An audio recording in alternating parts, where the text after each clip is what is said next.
New Thought Media Network.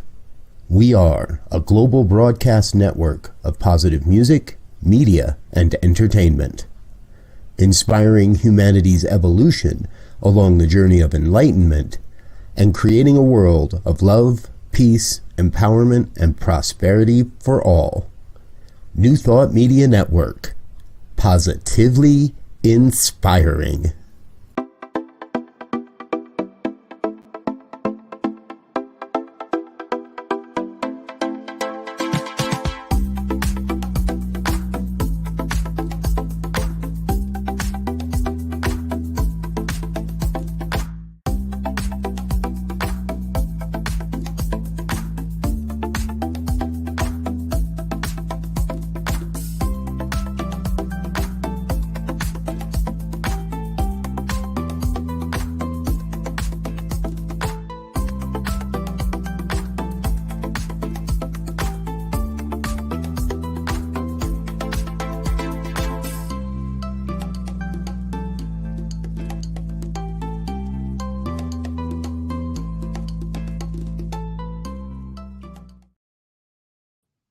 Hello and welcome back to Global Focus Today.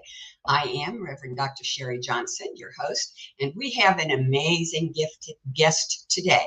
I am so impressed with this lady because she has already done the number one thing on my bucket list. She has met the Dalai Lama.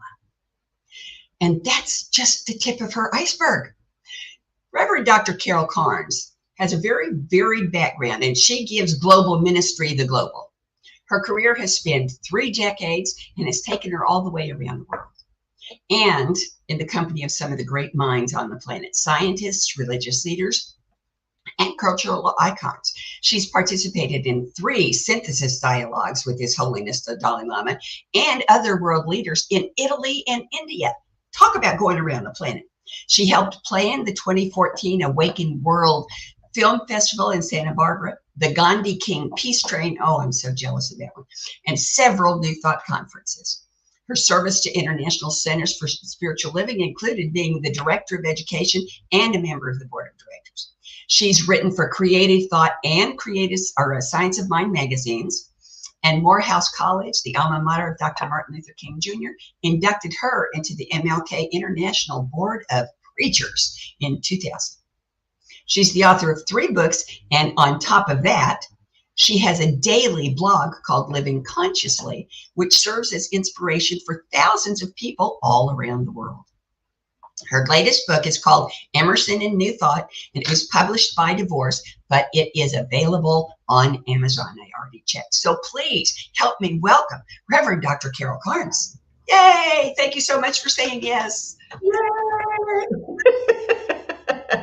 Hi, Sharri. Nice to see you again. How are you?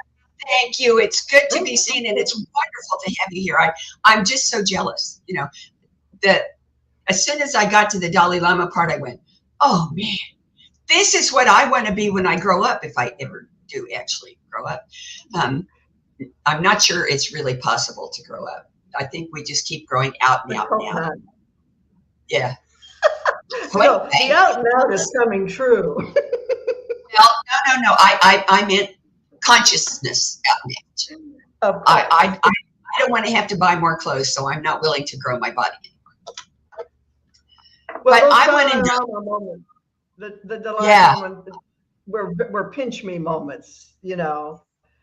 There are things in your life that happen, and you think, how did this happen to me? How did I get here? You know, it's very interesting how you set an idea in motion when you're little, and it starts adding to itself. Huh? Tell us a little bit about that, because I don't doubt for a second that you did it. It didn't happen to you. You did it. You manifested that experience, and a lot of what we do is unconscious. But this week on Living Consciously, I wrote something about it. I want to just read it briefly because it's just a little way to explain it myself a little bit. It said, I never truly believed in God of the Bible, but that didn't make me an atheist. It made me a seeker. I had a feeling there was something knowable about life that would explain who I am, who we are, and what this is all about. Even as a child, I felt the presence of something beyond, something bigger, and felt I was part of it somehow. But that was not reinforced by my family. My father was an atheist and my mother agnostic. As a young girl, I was asked if I believed in God, and I said, yes, but it's not a man in the sky. It's some kind of energy that's aware of us. Little did I know I had started a basic New Thought tenet, or stated a basic New Thought tenet, which is why when I first discovered the teaching of Ernest Holmes, it felt familiar to me. And I felt, as many people do, I sort of already knew this, but I had never heard it articulated. So, seekers, I think all human beings have been seeking answers to that existential question. What is this? Who am I? What's it all about, Alfie? And so we made up religions to explain it. And I was very fortunate to have parents who never went to church but didn't care if we did. Their message was, well, figure it out for yourself, because basically that's what everybody does. And so my reading Eastern mystical books, and I learned to meditate, and I was led to this teaching. It's a very long story, and I've told it before, so I won't go into it today. But point being, once I discovered religious science, I realized I had found something that rang true. And I kept waiting for the false note, and it never happened. I kept waiting for the other shoe to drop, and it never happened. It was so empowering, and it was so much in line with the latest science, and is really in line with it today, that I just kept at it. And I started taking classes, and I wound up being a minister. Not because I ever wanted to run a church, because I wanted to teaching. I knew it had changed me, that it had opened me up, and I knew it could do that for many, many people. So that's kind of the lineage, or the through line, I should say, to how I became a teacher of this teaching. I think one of the big differences between New Thought ministers and ministers in other traditions is what you just said. We're not telling people what to do, we're the teachers. And all we're really doing is introducing them to, as you said, I had exactly the same response the first time I read Ernest Holmes. Well, I already know this. Why have I never heard anybody say it before? Because I already know this is true. And that's the interface that we provide. And you provide it in spades. It's a very I mean, Science of Mind magazine. And tell us about your 3 books, all 3 of them, not just the latest one, though I only put the latest one on a banner. Well, the other 2 are available. The first one was called The Way In, and really it was a response to people saying, why don't you take these living consciously daily things and put them in a book? And someone offered to do it for me, and they did. And that was in 2010, so that one came out. But it's, like most spiritual ideas, it doesn't go out of date. So people are still finding it useful. You can open it to any page, and it's just a mini essay on life, and usually something practical that you can use in your own life. The second book is a very sassy novel that I wrote. This is a magic thing. I wrote it in 3 sittings. And in the foreword to the book, it explains this, that one day in Canada, when I lived in Canada, it was snowing outside, and it was too cold to go anywhere, and I didn't have any meetings. And so, because everybody had been prompting me to write a book, and I had been resisting mightily, I decided to go sit at my IBM Selectrix. This was 1997. And I decided to type the first thing that came into my mind. And I typed for 12 hours. And this story emerged, and I set it aside. And a month later, I sat down and typed for another 12 hours. And it happened a 3rd time, and the book was done. And I sent it to my friend Jane Claypool, who was a very well-known author. She'd written over 100 books. And she said, Carol, you've got something here. Now, don't let any editor get a hold of it because they'll ruin it. Because it was streamed. It just poured out of me. It's called Skylark. Can you tell me where my love can be? And it's about, and I won't go into too much depth, but it's about California in the 50s, where everyone thought there was no such thing as racism, but it was actually really active. And it's about a couple of Caucasian teenagers who discover Black culture and fall in love with it. And it's the backdrop is jazz music, it's my favorite music. Anyway, it's a romp, and it's got a little language in it. That's why we don't sell it in our center bookstores. But it's real. So my third book, ta-da, is Emerson and New Thought. And I wrote this at the urging of the publisher at DeVore's, Gary Peedy. He called me up and said, I'd like you to write a book about the link between Emerson and Holmes' formation of Science of Mind. And I'm an Emerson nut. I love him. I mean, any page in any of his essays, I find something that lights me up. And I realized in reading Emerson over the years that you hear Dr. Holmes in there all the time, because Dr. Holmes gleaned most of the Science of Mind teaching from Emerson and Thomas Troward and other things, psychology, but mostly Emerson. You know, he said reading Emerson is like drinking water to me. And that's how I felt about Emerson when I first read it. So this is a good book to use if you're taking an Emerson class, or you're just interested in how his ideas informed Ernest Holmes. How did you decide what to put in and what to leave out? Because when I think about Emerson, the books are little, but the ideas are really big. And so I'm curious to know how you decided what to put in the book. Well, we picked the 4 or maybe 5 essays that we used to teach in religious science centers. And I looked at each one and tried to link it to Science of Mind. So it's like Cliff Notes in a way. So that's how we decided it, because we thought it would be a good adjunct to anyone who's teaching Emerson, which kind of is not as much thought of as it used to be. It used to be required. Now, I think they teach a little bit of it, but not so much. It's unfortunate, because it's really the root of our teaching. Well, I think it will come back. I remember when I took my first Emerson class, and it was really funny, because the first time we met after we'd had our first reading assignment in Emerson, it was the Roots classroom. Everyone in the class was complaining about how hard Emerson was to read. And I'm looking at them like they're out of their minds, because to me, Emerson is music. It's poetry. I can't go to sleep after I read Emerson because I'm so wired. And they all thought I'd been, out drinking my lunch. So I don't think Emerson can go away. I think, like everything in the world, he fades in and out, because everything evolves, and at the same time everything stays the same, and so the pieces change shape. The interesting thing about Emerson is he's the most often quoted American person of letters, second only to Abraham Lincoln. So Emerson is in the American culture.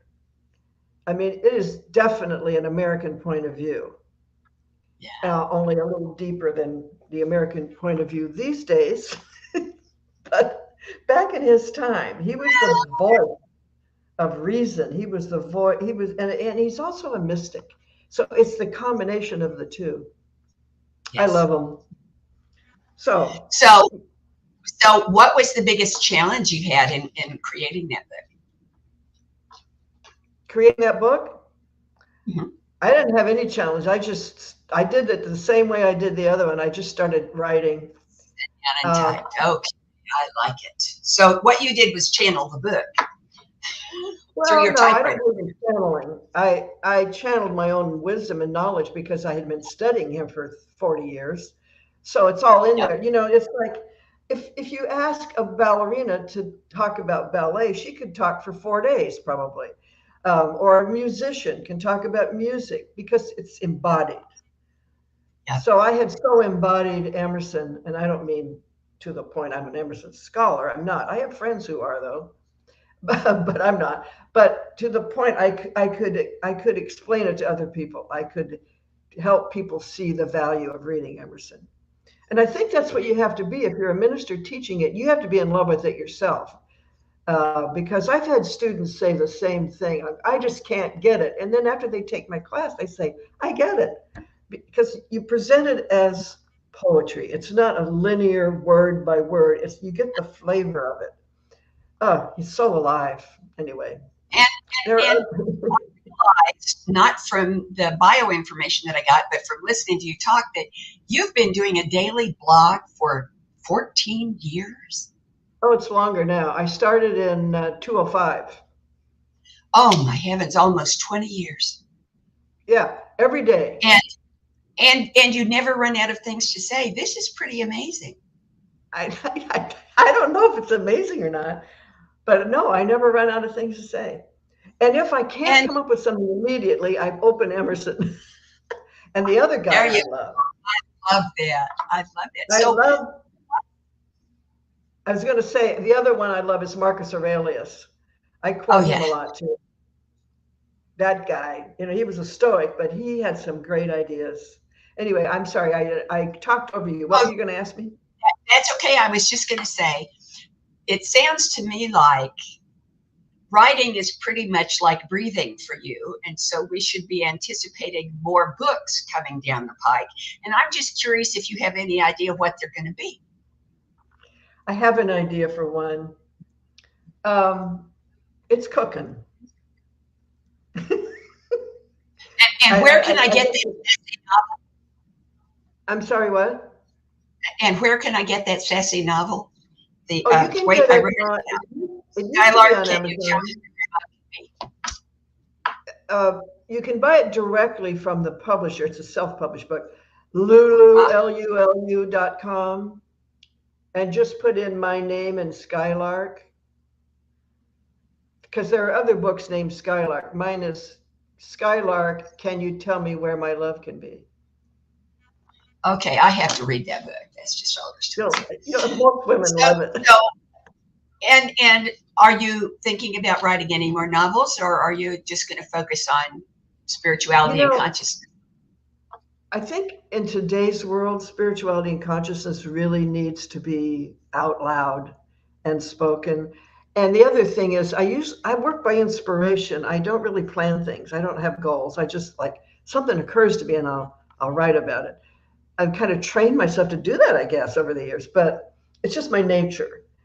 I trust the unseen. I trust the creative intelligence, and I'll ask it for an idea sometimes, and something pops. But in today's world, I think and you want to talk about what we're seeing in today's world? Because I think what we're seeing, I think since 2016, and actually it was before, but that was where it became visible. We're seeing our collective shadow, and it has come up in order to be healed, because think about every big topic right now: racism, sexism, homophobia, gender rights, reproductive rights. All of these things have been fomenting in the collective unconscious forever, and most people refuse to talk about them. Actually, religion's one of them too. People refuse to talk about them. But new thought, and I'm saying all of the contributors to progressive thinking, spirituality, secular spirituality is where we're going, by the way. We'll talk about that in a minute. But it's the light, and it pushed the shadow up. And now we're talking about all those things. And when you start talking about hard subjects that hit people emotionally and reactively, you're going to have some chaos. You're going to have a mess for a while. And you're going to have leaders emerge who are trying to suppress the new. That's what's going on. And if we can see it as something we're doing, not something they're doing to us, will have much more say so, much more power. And if we are people like you and others who watch your program who really believe in consciousness and really believe that consciousness precedes form and experience, then we ought to be affirming, meditating, and speaking this truth all the time. And that means in your daily conversations. And I know it's not easy because people say, I don't want to talk about that stuff. People get mad. I say, just stand there and let them talk. And then you can say, that hasn't been my experience, but let me share what I believe. And they'll listen if you don't react. We have to be the voice of reason. And anyone who cares about the planet needs to be vocal about recycling. And like, I'll give you an example.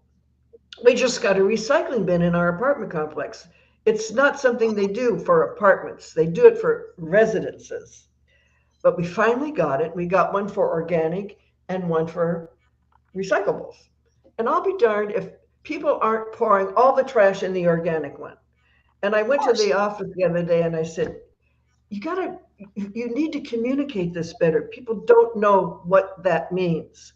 You got to say it more than once. And the same thing is true about these conversations we're meant to be having now. We must state our inclusive, grateful, compassionate truth over and over and over. We're not trying to convert people into a new religion.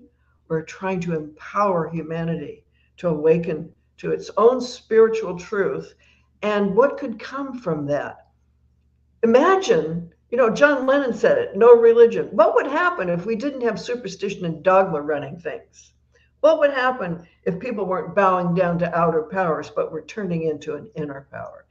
The world would be completely different. And I think it will be. I might not be around to see it, at least in this form, but it's going to happen because it's evolution. It has to happen. It's, You the just old book, used grow or die. Huh? you just used a phrase that I have heard over and over for my whole life, and I heard it differently this time. So I want to share with you what I heard, because you said we must be the voice of reason. And reason in that context means intelligence and understanding and connection and consciousness. But what I heard was why. The question that every child learns to ask before any other question is why. And that's where ministry comes into play for me. It's the place where we try to connect the voice of reason with the reason why. Yeah, unfortunately, this is controversial, but that's me. The majority of new thought centers these days are so focused on building a congregation, so focused on paying the bills, so focused on being inclusive, interfaith, that they have lost the new thought message. They don't think is good enough all by itself. Well, it is, and it's also inherent in the esoteric core of every religion. It's the exoteric that got misunderstood and, like mindless ritual. So I see that the movement itself has gotten off track because because we became churches, which we never should have. It should always have been secular spirituality, which is the name of the game now. But because we did that, we took ourselves off track and we became church people rather than speakers of spiritual truth, and the founder, Ernest Holmes, did not want to become churches. He argued against it for a long time. And finally, he just gave in and said, okay. He was an institute of metaphysical studies, secular spirituality. And I just started hearing that term in the news. What is secular spirituality? People are up for it. And it's the voice of reason. It includes science. It includes, it's layered. It takes it's like holistic medicine. It takes the whole person into account. It's holistic spirituality. I'm sorry, It's what? spirituality. I said it's holistic spirituality. What you're Yeah, talking secular yeah, spirituality, yeah. that's such a wonderful term because it's it's the guts of what we're interested in without all of the external frou-frou that's been plastered around the outside of it for 2,000 years by people who were out to make a buck. Thank you. That is so true. Plastered onto it. And so I'm not saying this is easy to stick to it. I mean, there are things in my life that I could manifest to a greater degree than I'm doing. We're all works in progress, but I never deny that my consciousness is creating my life because I know it is. And and I never attribute cause in my life to anything other than my own consciousness. And I am I was thinking today while I was getting ready about how if you told someone not in this teaching that we're all one, they would say, "What are you talking about? You're there and I'm here." Yeah, our physical bodies are separate, but our minds aren't. We're all one at the level of consciousness, at the level of uh, the great I am, you might say. And so we jointly and separately or individually create our reality. So we're a part of the greater while we're also on our own, so to speak. Yep. Um, And that just yeah, scares the living bejesus out of a lot of people. yeah, I think the thing that has helped the traditional landlocked, I call them lockstep traditions, faith traditions, has kept them going for so long is that you may not like what's going on, but you at least know what it is. You know what to expect. You know, yeah. here's the big one. You know who to blame. Well, it's like being in an abusive relationship. Why don't people leave?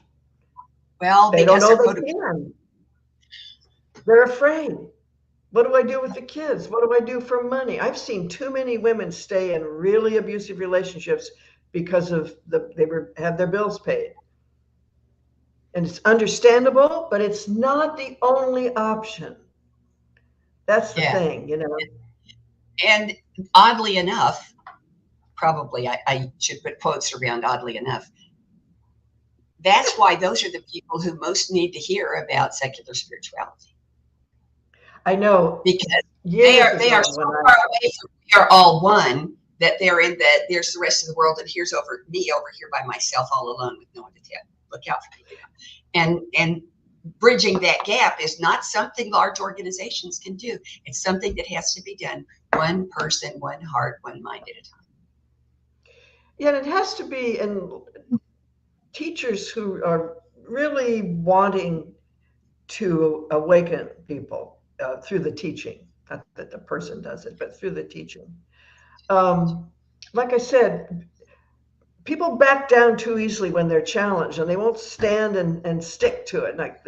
But I think secular spirituality, which will not disallow science as religion has in the past, will help a younger generation be okay with this conversation. If there's a little bit of quantum physics in it that says, quantum physics says to a point, this is an observer participant universe. You observe your perception and you participate in it. And if you withdraw your perception and your participation, your life changes. The universe requires our perception to function in this particular dimension. You know, people say, "Well, what's the purpose?" The We don't live purpose in a for passive us. universe. I'm sorry, you're breaking up. We don't live in a passive universe. We live in an active universe and we are part of it.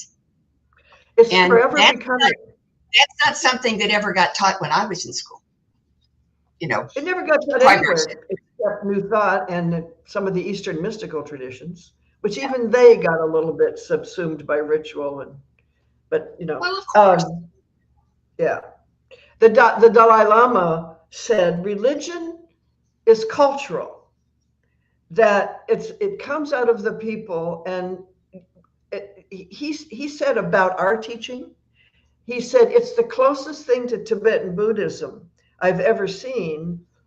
at the intellectual core, but the rituals are ours. They come from our culture, the dancing and the this and the that. He says, but the core teaching is very much like science of mind. In fact, do you know what they call Tibetan Buddhism himself? They call it the science of mind. Is that wild? So, yeah, but where did that go? I don't know. Back to standing your ground and being clear enough to say, I don't have all the answers. Let me just read my last paragraph here. It says, being human is a grand and glorious adventure full of pain, pleasure, highs and lows. It feels like we are an extension of a more universal consciousness that is doing its own seeking, experiencing physical reality without judging any of it by means of us. That's good enough for me. They say God is seeking an outlet. So I have a set of 5 questions that I ask each of my guests. Okay. And I think this is a good place for me to start asking you. The first one is probably the one that my guests like the best, and it's my safety net question. That is there anything that you really want to make sure my listeners hear or learn or feel from you about you that I haven't asked you about? About me? Or about your ministry, or about what you're teaching? Well, I'm a good example that you don't have to be physically, humanly perfect to know the truth, and that we are constantly expanding our awareness, and you can start at any place and open up your life very quickly with a change of mind. That was my experience when I first came into this teaching. I was manifesting stuff all over the place because I got the concept, and I was a single mother on welfare, and I was so overwhelmed with my paychecks bouncing and horrible things happen. I had no recourse but to depend on what I was learning, and it worked. I started manifesting things. So I want people to know this is an awakening. It's more like a dawning day by day. And it's both intellectual and feeling. It's both. It's a both and. So that's it. You don't have to be perfect. You don't have to be evolved. You just have to be aware and desirous of knowing more about reality. Okay, I'll take it. Here's the next one. How does what you do as your ministry, as your life, as your work, as your writing, as your consciousness, how does Reverend Dr. Carol Carnes support, encourage, enhance, pick your own verb, conscious evolution? Well, that's what we're doing. That's what New Thought Ministry is consciously evolving, attempting to teach people that we're all consciously evolving. Barbara Mark Hubbard was a good friend of mine, and that's her book, Conscious Evolution. And one time I said, Barbara, this is all about redefining God. She said, yes, it is. Yes, it is. Because the man in the sky, God, is not going to take us to the next level, the universal humanity. So conscious evolution is the name of the game. Be aware of how you are what you're promoting in your life, what you are allowing, what you're co-creating, because it's evolving. It becomes more of itself. So that's just what New Thought is conscious evolution. Okay, and I will tell you that I've been doing this for 18 months, and you're the first person who has made that observation. It seems obvious to me, but you're the first person who's actually said it out loud. So here's the next question, that conscious evolution is what New Thought's all about. Yeah. So next question sounds like the same question, but it's just a little bit different. How does what you do, Reverend Dr. Carol Carnes, ministry, writing, blogs, everything all put together, how does that promote, encourage, enhance, unveil, pick your own verb, world peace? Well, world peace comes from happy people. It comes from empowered people. World peace is not a cessation of activity. It's an alive, beloved community worldwide.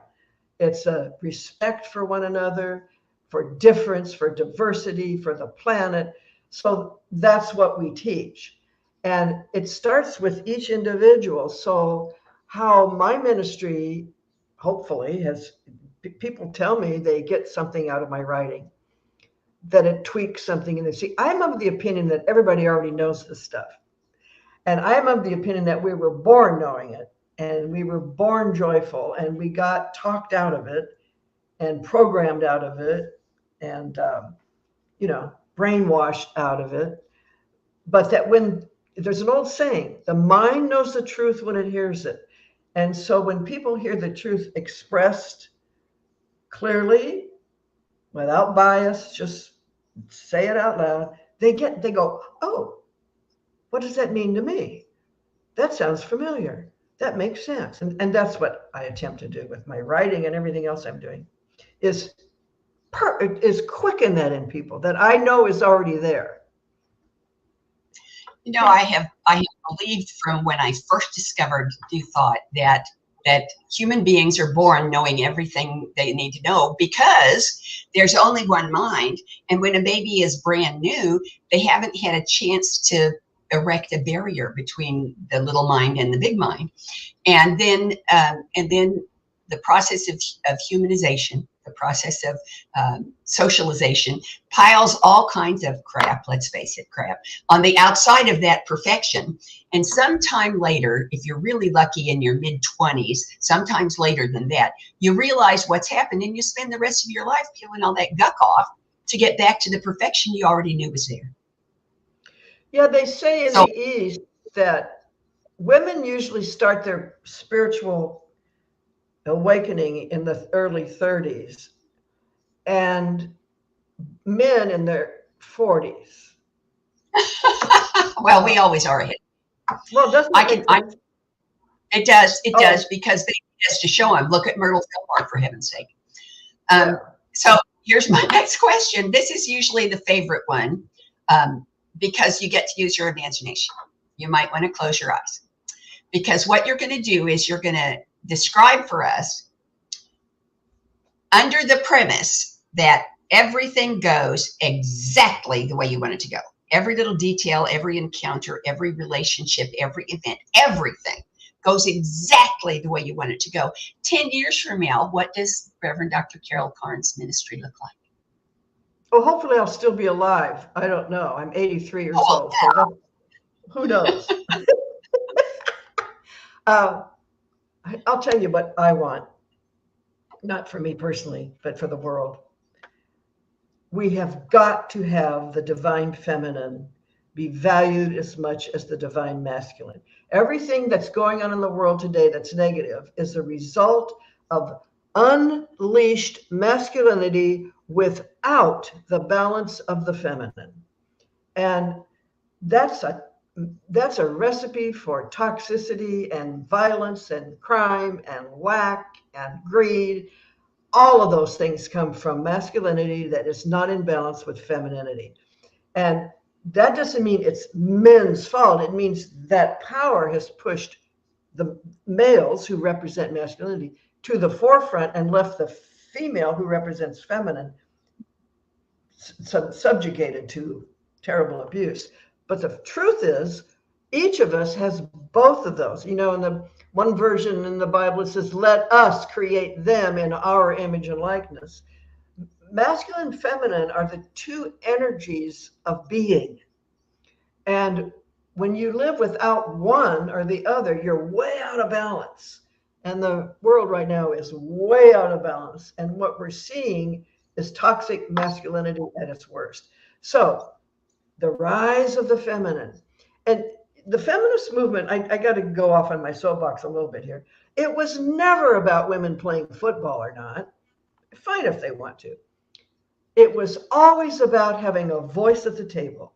It was always about the valuing the feminine perspective in every policy and decision making.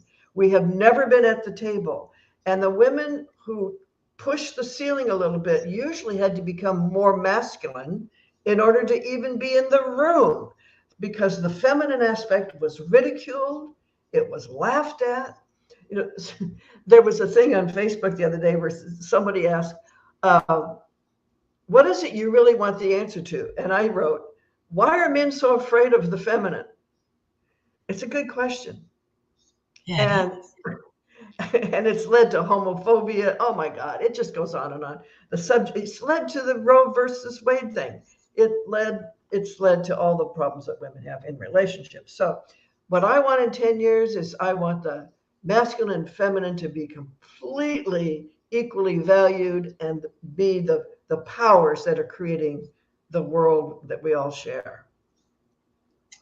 That would I would take an order of that in a heartbeat. That would transform everything. Here's my last question. Will you come back? Yes, I would love to. I'd love to come and do a retreat at your place. The first opening I have is April 1st of next year. Can I pencil you in? Well, that's too far away. But yes, pencil me in. That's okay. If I have a cancellation, you're my first call. Yeah, for sure. I'm always available and I don't need to prep. So cool. Oh, thank you. And I want everybody to know that next week you don't want to miss, because we're going to have Reverend Paul Hoyt from the Center for Conscious Living. And he has a really great take on things that you won't want to miss. He has been with us before, so I know some of you have already seen him, and you'll definitely want to come back. And in the meantime, have the best weekend ever. Thank you so much for being here. I love you. Bye-bye. Amazing, amazing, you will do amazing things. Amazing, amazing, you will do amazing things. On behalf of everyone at New Thought Media Network, thank you for being a member of our virtual family. Your financial contributions help share the New Thought message with people from around the world. Please visit and contribute at www.ntmedia.org/donate. New Thought Media Network, come be you. And please like, share, and subscribe. Until next time.